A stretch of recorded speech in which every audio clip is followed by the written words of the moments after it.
अस्सलामुअलैकुम स्टूडेंट्स, आज हम नाइन्थ क्लास मैथ के यूनिट नंबर 12 जिसका नाम है line by sectors and angle by sectors, इसका थ्योरम नंबर 6 करेंगे, जिसकी स्टेटमेंट कुछ इस तरह से है कि the bisector of a triangle are concurrent. यानी कि हमारे पास एक ट्राइंगल है, उसके तीन एंगल्स हैं, तीनों एंगल्स के जो बाइसेक्टर्स हैं वो एक ही नुक्ते पर मिलेंगे, यानी वो कॉन्करेंट हैं। ये हमने साबित करना है।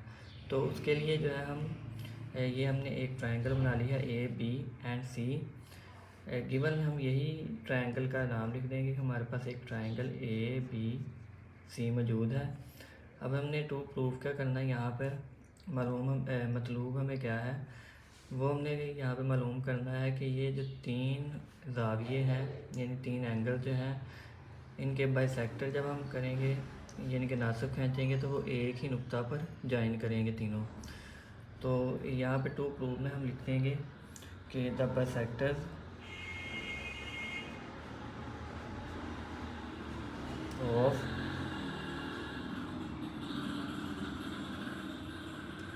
ए बी एंड सी आर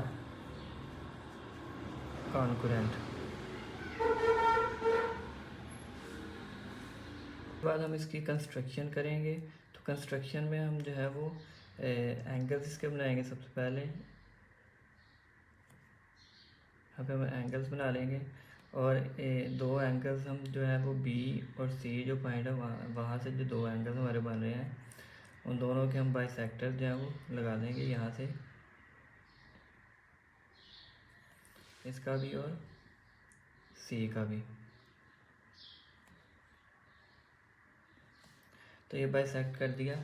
यहाँ पे हम इधर भी छोटी छोटी दो लाइनें लगा देंगे, इधर भी दो छोटी छोटी लाइनें लगा देंगे, यहाँ पे हम सिंगल और इधर भी एक सिंगल लाइन लगाएंगे। इसका मतलब ये है कि हमारा जो सी वाला एंगल है इसको इस लाइन ने दो बराबर हिस्सों में डिवाइड कर दिया है। कि इसका सिंगल लाइन का मतलब ये है कि ये वाला एंगल और ये वाला एंगल दोनों बराबर हैं। ये जो दो नए एंगल्स बने हैं सी को दो हिस्सों में डिवाइड करने के बाद दोनों बराबर हैं। इस तरह ये डबल लाइन जो है ये भी शो कर रही है कि बी जो एंगल है उसको इस लाइन ने जब दो हिस्सों में डिवाइड किया है तो ये दोनों बराबर हैं। तो यहाँ पे हम सिंगल लाइन लगाएंगे, यहाँ पे डबल लाइन, ताकि दोनों में फ़र्क वाज़ह हो जाए। इसके बाद हमने क्या करना है, यहाँ पे हमने लिख देना है कंस्ट्रक्शन के अंदर कि ड्रॉ द बाइसेक्टर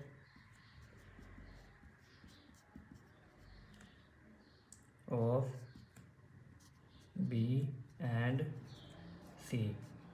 तो ये बी और सी के हमने बाइसेक्टर बना दिए। इसके बाद हमने क्या करना है कि यहाँ पे हम लिख देंगे विच इंटरसेक्ट एट पॉइंट आई। तो ये जिस पॉइंट के ऊपर जो है वो इंटरसेक्ट कर रहे हैं इसको हम आई का नाम दे देंगे यहाँ पे, ये वाला जो पॉइंट है। ठीक है। इसके बाद हमने लिखना है आगे कि फ्रॉम आई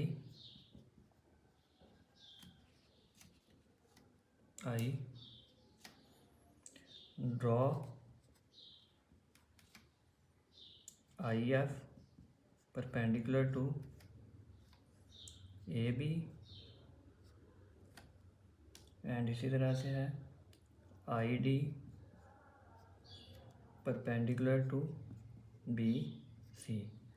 और इसी तरह से हमने एक और जो है वो आई ई जो है परपेंडिकुलर टू ए सी हमने कर लेना है, ए सी। तो ये देख लें, सबसे पहले आई एफ हमने ए बी के ऊपर गिराना है। ये हमारा ए बी है, ए बी से हमने गिरा देना है ये आई एफ। ये देखें आई एफ आ गया। यहाँ पे हम ये आई है, यहाँ पे हम लिख देंगे एफ। इसके बाद नेक्स्ट हमने गिराना है आई डी। ये आई है, डी हमने किसके बी सी के साथ, ये बी सी से हम गिराएंगे ऐसे, यहाँ पे हमारा आ जाएगा बी डी पॉइंट। उसके बाद ए सी के ऊपर है आई ई, ये ए सी है, इसके ऊपर आई ई, यहाँ पे हम ई लिख दें। तो यहाँ पे हमारी कंस्ट्रक्शन जो है वो मुकम्मल हो जाएगी। इसके बाद हम प्रूफ की तरफ आते हैं, जिसमें हमने स्टेटमेंट और रीज़न से जो है वो इसको साबित करना है। तो यहाँ पे जो है हम इस फिगर को देखते जाएंगे और स्टेटमेंट्स और रीज़न स्टेटमेंट्स में लिखते जाएंगे पॉइंट्स। तो सबसे पहले हम देखते हैं कि आई डी ये कॉन्ग्रेंट है आई एफ के साथ, यानी कि ये आई डी है और ये आई एफ है, ये कॉन्ग्रेंट है।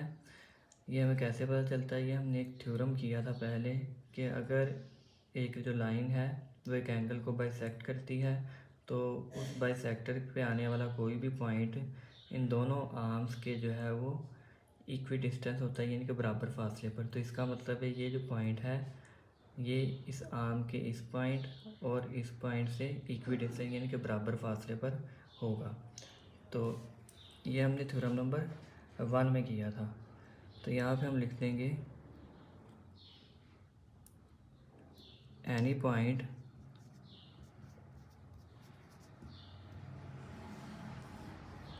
On by sector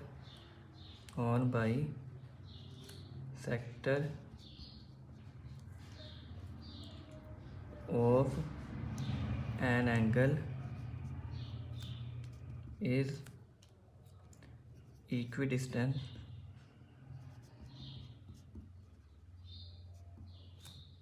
from its arms।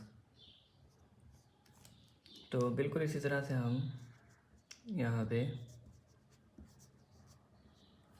जो हमने काम इसके लिए किया, इस एंगल के लिए, वही काम इस एंगल के लिए भी कर लेंगे। तो इस एंगल में कौन से दो पॉइंट्स आ रहे हैं? ई और डी।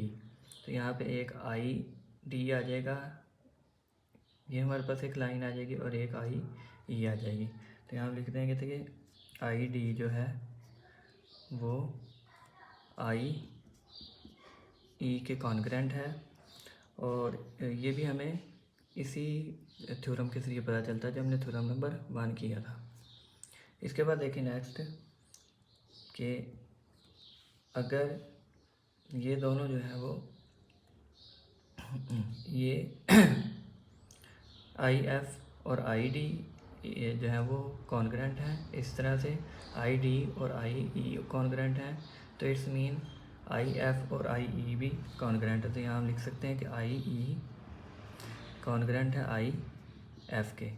और ये हमें कहाँ से पता चलेगा? इन दोनों से, एक ये पॉइंट से और एक ये पॉइंट से, क्योंकि I D is equal to I F है और I D is equal to I E है। तो इसका मतलब है कि दोनों आई डी के इक्वल हैं, तो ये दोनों भी आपस में इक्वल होंगे। तो यहाँ पे हम लिख देंगे कि each is congruent with I D, यानी कि ये दोनों जो हमारी लाइनें हैं ये आई डी के कॉन्ग्रेंट हैं, जो कि हम प्रूव कर चुके हैं। इस वजह से ये दोनों भी आपस में इक्वल होंगी। इसके बाद हम लिखेंगे so the point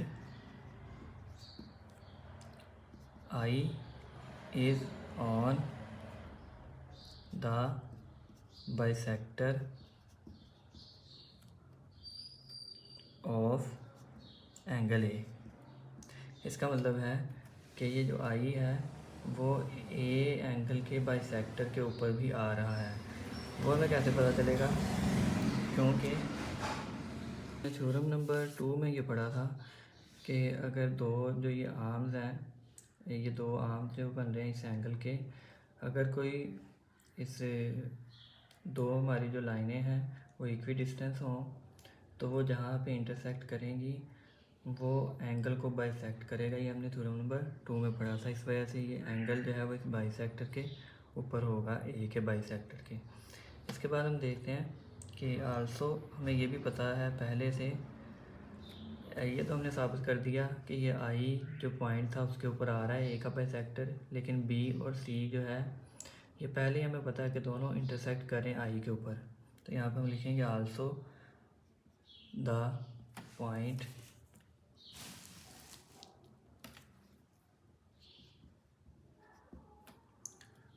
I is on bisector of A B C and B C A. तो ये हमें कंस्ट्रक्शन में हमने ये किया था काम। ये देखिए हमने कंस्ट्रक्शन के ऊपर जो है वो ये काम किया था कि ए बी सी और बी सी ए जो है वो दोनों इस पॉइंट आई के ऊपर आई में से गुज़रते हैं। तो ये हमने ये देखें पॉइंट आई में से गुज़र रहे थे। इसके बाद देखें हम अगर इसके बाद इस पॉइंट को ले लेते हैं, ये इसको कह देते हैं नंबर 1 और इसको कहते हैं अगर नंबर 2।